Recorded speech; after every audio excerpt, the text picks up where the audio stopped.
Did you know that having good credit can save you thousands of dollars? It's true. Good credit isn't just a number. It's a key that can unlock many financial doors for you and your family. Imagine being able to afford a better car or a nicer home simply because you have a good credit score.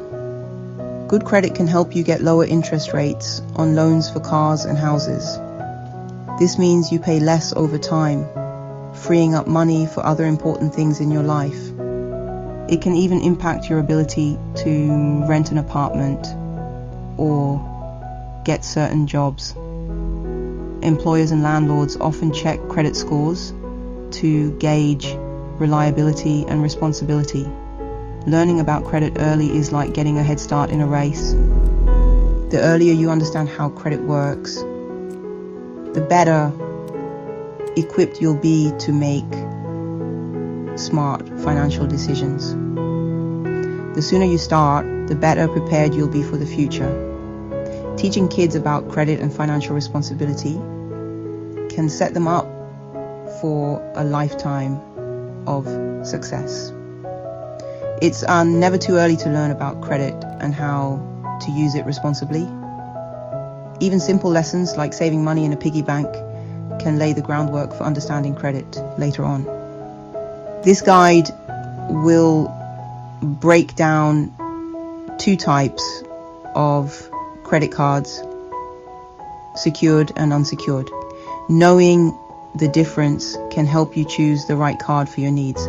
We'll explain the differences in a way that's easy to understand, even if you're new to the world of credit. Let's dive in and explore how you can make credit work for you. Imagine a swimming pool. Secured cards are like the shallow end, perfect for beginners. They provide a safe space to learn and gain confidence. Unsecured cards are like the deep end, offering more freedom and benefits, but requiring more experience.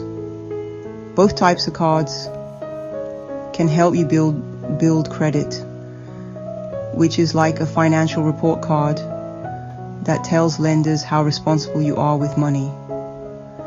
Let's take a closer look at each type of card.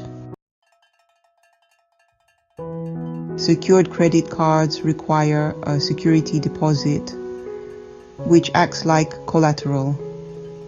This deposit is a way for the credit card company to protect itself in case you can't make your payments.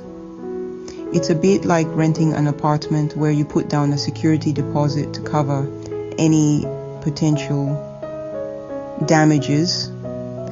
Think of it as a safety net for the credit card company.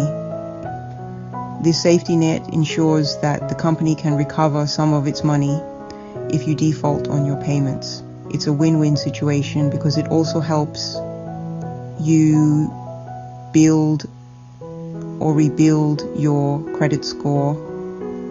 The deposit you make usually determines your credit limit. So if you deposit a higher amount, you get a higher credit limit. This can be particularly useful if you need to make larger purchases or want to keep your credit utilization low. For example, if you put down a $500 deposit, you'll likely have a $500 credit limit. This means you can spend up to $500, and then if you need to pay it back. It's a straightforward way to manage your spending and ensure you don't go overboard. This means you can spend up to $500 and then you need to pay it back.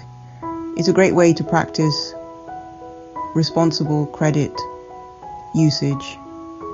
By paying off your balance in full each month, you can avoid interest charges and improve your credit score over time. The average security deposit for a secured card ranges from $200 to $3,000. This range gives you flexibility depending on your financial situation. You can start with a lower deposit and increase it as you become more comfortable managing your credit. The interest rates on secured cards are typically higher than those on unsecured cards. However, by using your secured card responsibly, you can eventually qualify for an unsecured card with better terms and lower interest rates. This is a stepping stone to better financial health. Secured cards are great for people who are new to credit. This includes young adults, students, and anyone who hasn't had a credit card before. They are also a good option for people who are trying to rebuild their credit after experiencing financial difficulties. By using a secured card responsibly, making on-time payments, and keeping your balance low, you can demonstrate to lenders that you are a trustworthy borrower. This can help you qualify for unsecured cards and loans with better terms in the future. Unsecured credit cards don't require a security deposit.